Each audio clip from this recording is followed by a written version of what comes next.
champions and the boxing superstars, where are you? I'm waiting, let's fight. I'm the most avoided boxer. The untouchable True School Sports Empire proudly presents something the boxing game's missing. Hey, what's going on? It's your boy BT. I came here to talk some boxing with the thousands of True School Sports subscribers. Alright, so I wanted to make a video about this fight because anybody who knows me knows for a long time, for the longest time, that I've rated this young man very highly from the jump. I've always said that this is Eddie Hearn's best American prospect. And I've always said that he's one of the best young fighters in boxing. And I think I'm going to continue to quadruple down and triple down and double down on all those claims. But he's in action again. And y'all can say the date.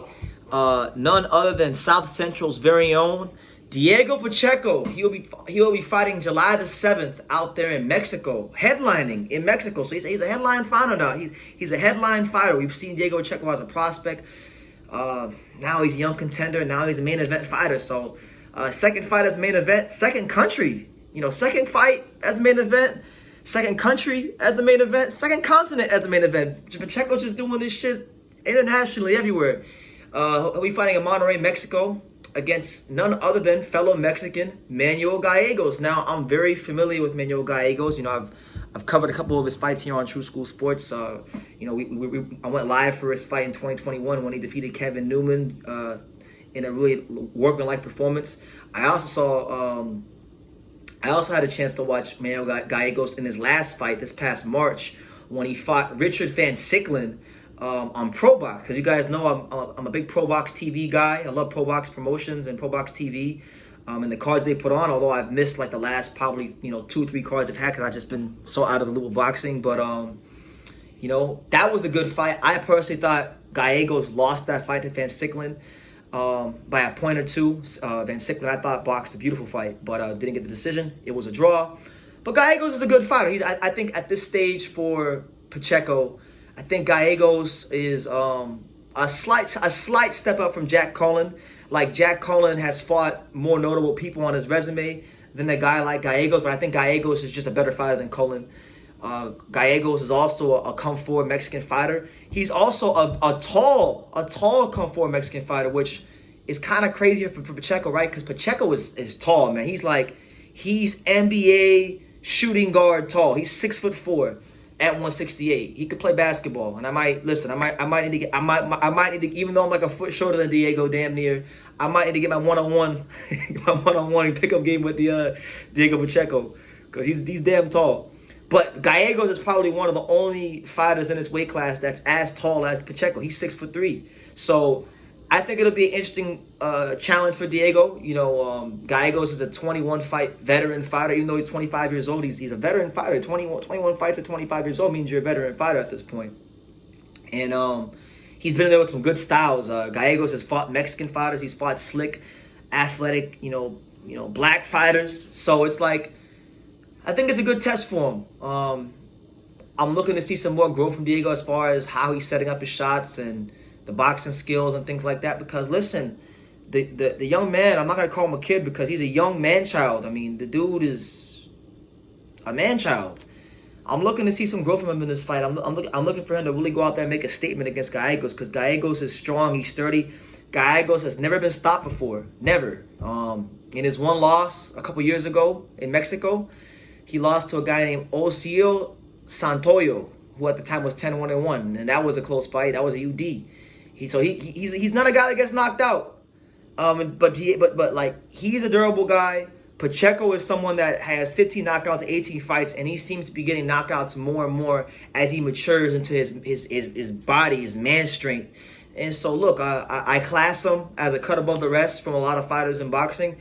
I think he's better than a lot of these young fighters that are getting hyped up. Like I think Diego Pacheco is better than I don't want to say no names, but like there's just a lot of prospects I think he's better than. He's probably, to me, one of the highest. If I made a list of the highest rated American prospects, he'd be in my top 3.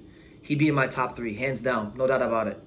That's how highly I think of him. So Gallegos should represent a good challenge. I think if Gallegos is able to land something flush on Pacheco's chin, I think it'd be good to see. I mean, I know Pacheco's going to do all he can to not get hit by Gallegos and his punching power. But again, Gallegos, you know, he's got 16 knockouts and 20 pro fights, so he can punch.